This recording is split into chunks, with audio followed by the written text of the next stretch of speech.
देख तू चंगा हो गया है, फिर से पाप मत करना, ऐसा ना हो कि इससे कोई बुरी विपत्ति तुझ पर आ ना पड़े।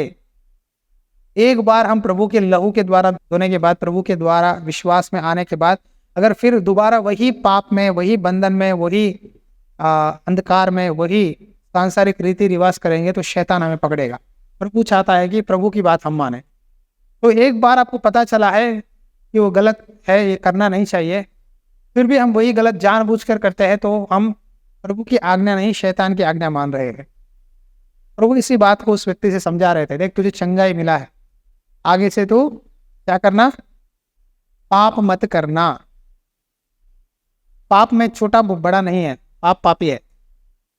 चाहे सिगरेट पियो, चाहे गाली दो, चाहे झूठ बोलो, चाहे चुगली करो, चाहे कुछ बोलो, पाप पापी है। पाप में साइजेस नहीं है, छोटा झूठ, छोटा छोटा नहीं नहीं नहीं, झूठ छोटा बड़ा नहीं है, झूठ झूठी है। पाप में बड़ा छोटा नहीं है। हर समय अपने आप को जांचना है। एक बात मुंह में से निकलने से पहले 10 बार सोचो, क्या मैं अपने बातों से झूठ बोल रहा हूँ, धोखा दे रहा हूँ, या किसी को डांट रहा हूँ, कोस रहा हूँ, कुछ है मेरे अंदर। आपको परखना जरूरी है, चेक करना है। चेक करते हैं ना, बाहर जाने से पहले आप अपना पर्स चेक करते हैं, गाड़ी का चाबी चेक करते हैं, कभी शहर में जाना है तो लाइसेंस चेक करते हैं, सारे चीज़ों को देखते हैं क्या मेरे पास सब कुछ है। उसी तरह हम अपने आप को परखना है, टेस्ट करना है कि मेरा स्थिति क्या है, व्हाट इज माई सिचुएशन। जब भी चर्च आते हैं हम अपने आप को परख कर, प्रभु मेरे अंदर जो चीज़ें नहीं रहना चाहिए उसको निकाल दे, मुझे पवित्र कर, मुझे और बढ़ा। देखो जब हम प्रभु में बढ़ते जाएंगे, आशीष खुद आपके पीछे दौड़ के आएंगे। सिंपल सा सीक्रेट है, प्रभु ने कहा मेरी नीति और राज्य को ढूंढो, सारे चीजें तुम्हारे पीछे आएंगे। हालेलुया। एक लड़का जंगल में गया, वो जंगल से उसका गांव को जाना है और एक गांव को, शहर पे, रोड पे पहुंचना है। वो जंगल बहुत गहना है, बहुत सारे जानवर होते हैं, वाइल्ड एनिमल्स होते हैं। अभी एक पेड़ पर ना शहद का छाता दिख गया, शहद का जो हनी बी का छाता है ना, वो दिख गया। तो उसको भूख लग रहा था, चलो बहुत स्वादिष्ट होता है, ऑर्गेनिक है हनी, चलो खाएंगे बोलते हुए उसके पास माचिस था। ठीक है, माचिस निकाल के कुछ पेड़ों को जला के पेड़ पे चढ़ गया, हनी भी छाते पर ना आग लगाया, वो कीड़े सब चले गए। जाते ही शहद पकड़ा, खाने लगा। वाह बहुत अच्छा है, बहुत अच्छा है। उधर के रास्ते से एक आदमी आया, वो जंगल में रहता है। ये लड़का क्या कर रहा है? तो बोल रहा है अंकल जी मैं छाता पे शहद खा रहा हूँ। ये लड़के ध्यान दे, ये बहुत डेंजरस जंगल है, यहाँ बहुत सारे जानवर घूमते हैं। अंधेरा होने से पहले चले जा, नहीं तो तू मर जाएगा। अपना जान खतरे में मत डालना शहद के लिए, जाना। लेकिन वो पेटू, पता है मुझे, इतना बड़ा शहद के छाता को मैंने पकड़ा, यहाँ पर मेरा क्या करेगा? खाने के बाद जाऊंगा, आराम करूंगा थोड़ा, अभी मेरा साथ नहीं हो पाएगा। मैंने बहुत मेहनत करके पेड़ चढ़ा, उसको पूरा साफ किया, अभी खाने दो। पागल, तेरा अच्छा बोल रहा हूँ, सुन, नहीं सुना तो तेरी मर्जी। वो अंकल जी चले गए, वो जंगल में उसको वो सब कुछ पता है। थोड़ी देर खा रहा था शहद, ऊपर से टपक रहा था नीचे पानी में। अभी एक शेर आ गया, आजा आज का दिन ये हुआ ने खाना दिया है, आजा मेरे शिकार, बोल के वो गीत गा रहा था। इतने दिन हो गया शिकार देखे, आजा, मटन बिरयानी, चिकन बिरयानी, सब उसको दिख रहा था। शेर को, उस आदमी को देखते ही, वो आदमी को देखकर उसके मुंह में जिप जिप लपलपाई, सेंटर फ्रेश। बोल रहा है, बोलो मैं नहीं आऊंगा, तू चढ़ नहीं सकता, मुझे पता है, मैं यही बैठूंगा, तो जितना देर वेट करना है वेट कर ले, मैं नहीं जाऊंगा, मुझे खाने दे, तो वहीं कर, मैं यहीं रहूंगा, मैं खाऊंगा। शाम 3-4 टाइम गुजर रहा है, ये नहीं जा रहा है। तब सोचा पेड़ के बगल में एक छोटा सा नहर है, पानी, सोचा चलो पानी में कूदेंगे तो ये नहीं आएगा, कूद के उधर पार करके मैं भाग जाऊंगा। पानी में कूदने के लिए रेडी, इस तरह 1 2 3 कोशिश कर रहा था, तभी ना और एक आ गया जानवर। क्या है वो? क्रोकोडाइल, मगरमच्छ। वो भी बोल रहा है, आज का दिन मेरे मुंह में आ जा रे, बोला है। मगरमच्छ भी मुंह खोल के बोल के बोला है।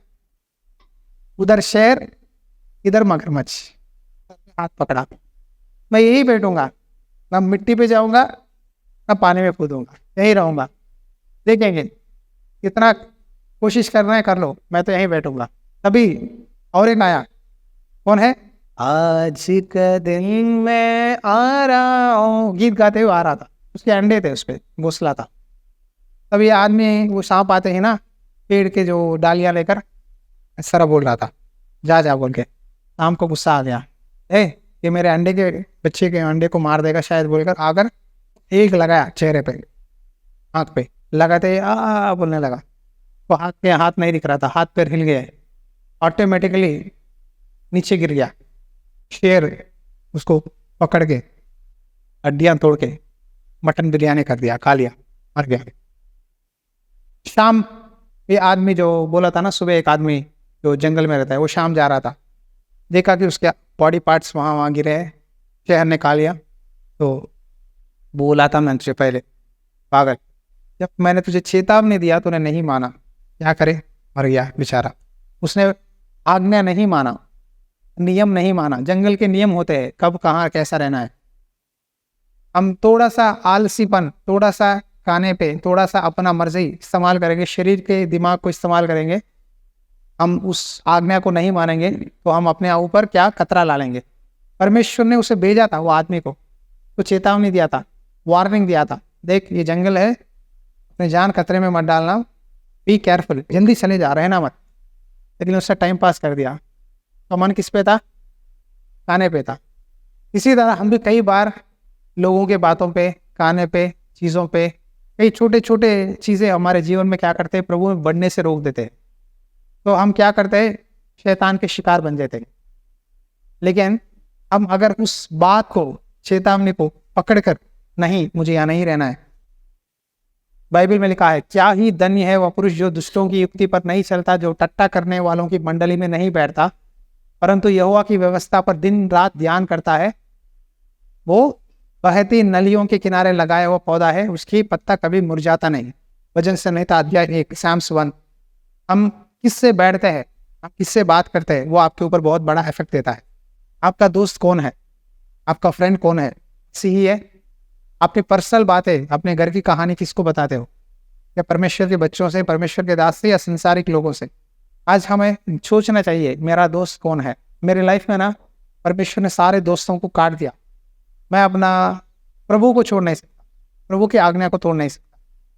अगर मैं बैठ गया ना, कॉम्प्रोमाइज हो गया ना, तो स्टार्ट करेंगे गालियाँ गलौज। पता है ना स्टूडेंट्स कैसे होते। प्रभु ने बोला, वचन में लिखा है ना, वही बोला, टट्टा करने वालों की मंडली में। अब 10 लड़के लड़कियां बैठे हैं, देखो आपको पता है क्या होता है, क्या क्या बोलते हैं। अरे वो मैम देखा है, अरे वो सर को देखा है। वचन संहिता अध्याय 1 मेरे मन में बहुत प्रभाव पड़ा। जब 2-3 लड़कियां खाते हैं ना, 4 लोग वहां बैठते हैं, पता है ना क्या क्या कमेंट्स करते हैं। शायद मैं उनके बारे में कमेंट ना करूं, कम से कम ये बातें सुनना भी मेरे लिए अच्छा नहीं है, मेरे आत्मिक जीवन के लिए भला नहीं है। तो ये बातें मेरे ऊपर बहुत प्रभाव पड़े। तब मैं सब में अलग हो गया ना, सब लोग मुझे पागल समझने लगे। जब आप प्रभु के लिए जाते हो ना, लोग पागल समझेंगे तो मेंटल हॉस्पिटल में भेजो। और मेरा हालत इतना बुरा कर दिए, जितना मुझसे प्यार करते थे उतना मेरे बारे में बेइज्जती करने लगे। मैं फिर भी चुपचाप था, कुछ नहीं बोला। रिजल्ट आते समय तब एक एक सेमेस्टर में मेरा नाम फर्स्ट रहेगा बस, तब सबकी बोली बंद। स्ट्रगल तो बहुत था। क्यों ये बातें बोल रहा हूँ पता है, हमारा दोस्त, हम किससे बात करते हैं, किससे बैठते हैं, बहुत ज़रूरी है। अगर आपका फ्रेंडशिप ज़्यादा होगी तो आपका गलत व्यवहार भी ज़्यादा है। लिमिटेड, सेलेक्टिव रहना चाहिए हमें, सेलेक्टिव। आप सबसे बात करने की ज़रूरत नहीं है। आपके दोस्त कम से कम 2, 3 या 5 से ज़्यादा नहीं होना चाहिए। क्यों बोल रहा हूँ पता है, आपका दोस्त प्रभु यीशु मसीह है। आपका पति, आपका पत्नी, आपका मम्मी डैडी, भाई बहन, सब प्रभु है, प्रभु के बच्चे हैं। एक पास्टर, परमेश्वर के दास, आप सब हम ही है परिवार। मुझे पूछो आपका परिवार कौन है, तो मैं आपको ही बोलता हूँ, मेरा परिवार आप ही है। चर्च में जो आते हैं, जो प्रभु के वचन सुनते हैं, वही परिवार। यीशु मसीह को ना जब यरूशलेम गए वचन सुना रहे थे ना, उनके गांव में उनके भाई और माँ आए थे। उनके पड़ोसी बोलने लगे, तेरा बेटा पागल हो गया है, वचन बोलता है, लोगों को चंगा करता है दुष्ट आत्माओं की सपोर्ट से।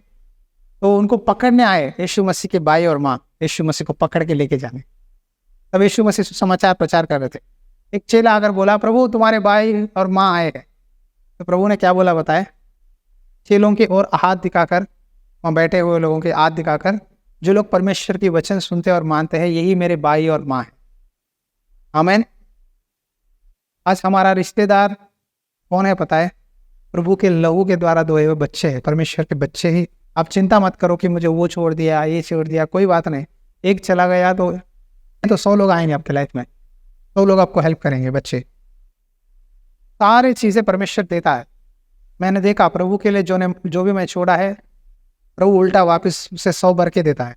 मैं आपको सबको मैं यही समझता हूँ, मेरे भाई, मेरी बहन, मेरी माँ, मेरे बच्चे, छोटे बच्चे, सबको ऐसा ही समझता हूँ, क्योंकि अब मसीह में, बाइबल में लिखा है आप सब लोग मसीह में भाई बहन हो। आमीन। हम सब लोग स्वर्ग के लिए हमें तैयारी करना है। तो ये व्यक्ति से प्रभु ने कहा आगे से पाप मत करो, इससे कोई भारी विपत्ति तुझ पर आ ना पड़े। आज से लेकर लॉन्ग टर्म प्रॉब्लम्स जो भी है, लंबी समय से प्रॉब्लम है, हो उसे इस तरह बुक ले लो, लिखो। लिखकर आप अपने मिस्टेक्स को भी लिखो, गलतियों को भी लिखो, आपका प्रॉब्लम लिखो, आप किस विषय में गिर जाते हैं, कहाँ आप पीछे जा रहे हैं, क्या आपकी कमी है, उसे लिखो। हम अपनी कमी को नहीं लिखते, हम प्रभु को बोलते तू कर तू कर तू कर कहते। कमी को लिखो, लिखकर कहना है प्रभु मेरे अविश्वास से छुटकारा दे, इस मिस्टेक से मुझे बाहर लेके आ। हालेलुया। जब आप ऐसा लिखोगे ना, प्रभु को बहुत खुश लगेगा कि आदमी सच में ईमानदार है, वो अपनी गलतियों को मान रहा है। तो प्रभु क्षमा करके उसे मिटाकर आपको बल देंगे, नया शक्ति देंगे, नई आशीषें देंगे, नए मौके देंगे।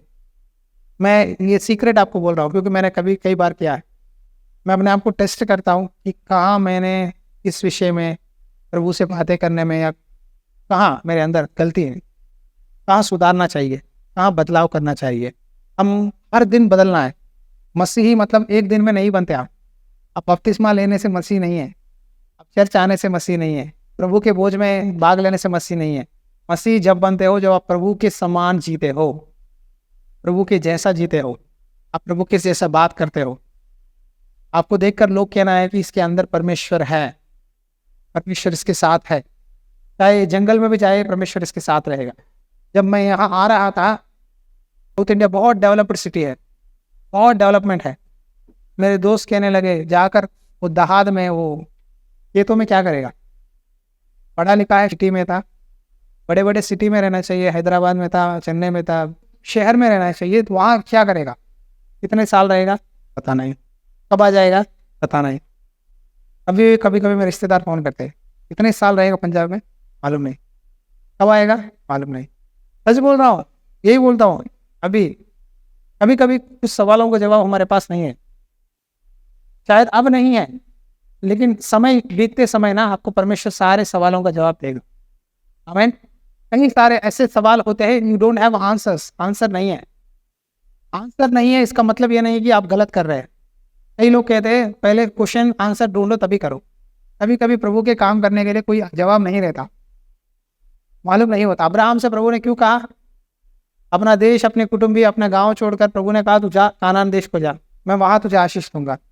तो मालूम नहीं था क्यों जा रहा है, कहाँ जा रहा है, कितने साल रहेगा, क्या करेगा पता नहीं, लेकिन उसने एक ही बात बोला, प्रभु ने कहा मैं करूंगा, मैं आज्ञा मानूंगा।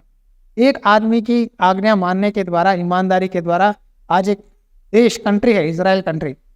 अभी भी वह देश में लड़ाइयाँ चल रही हैं, लेकिन उस देश को हराना बहुत नामुमकिन ही है। प्रभु ने कहा इजराइल को कोई हाथ नहीं लगा सकता, यरूशलेम को हाथ लगाने वाला परमेश्वर के आंखों को छूने वाला है।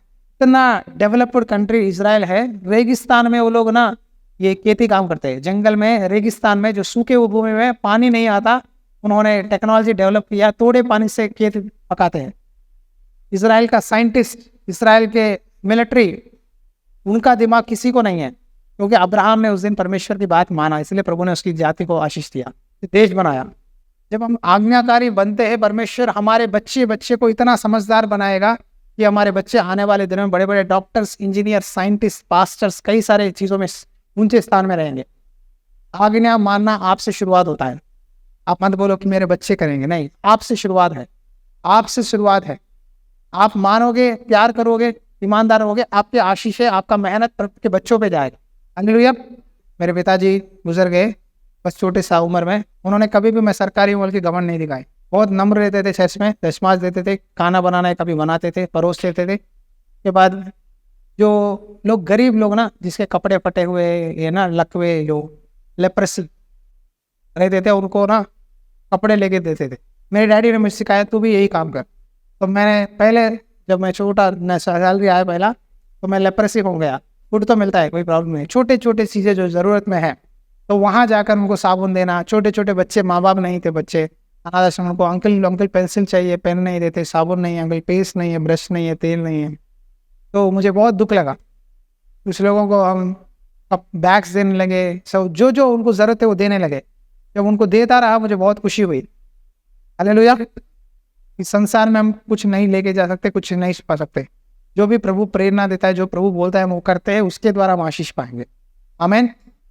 संसार में हम सब लोग एक परिवार है। कोई भी देश हो, भाषा हो, रंग हो, कुछ कोई मतलब नहीं है। धर्म रीति रिवाज लोगों ने बनाया, लेकिन हमें प्रभु के प्यार से दूसरों को प्यार करना है। हालेलुया।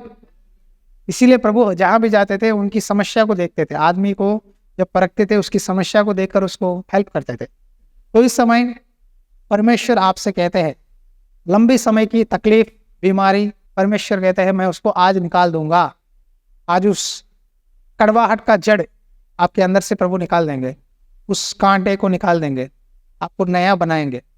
आप बोलो प्रभु मैं आज से लेकर नई बातें सुनना चाहता हूँ, नई चीजें मेरे जीवन में काम कर। हालेलुया।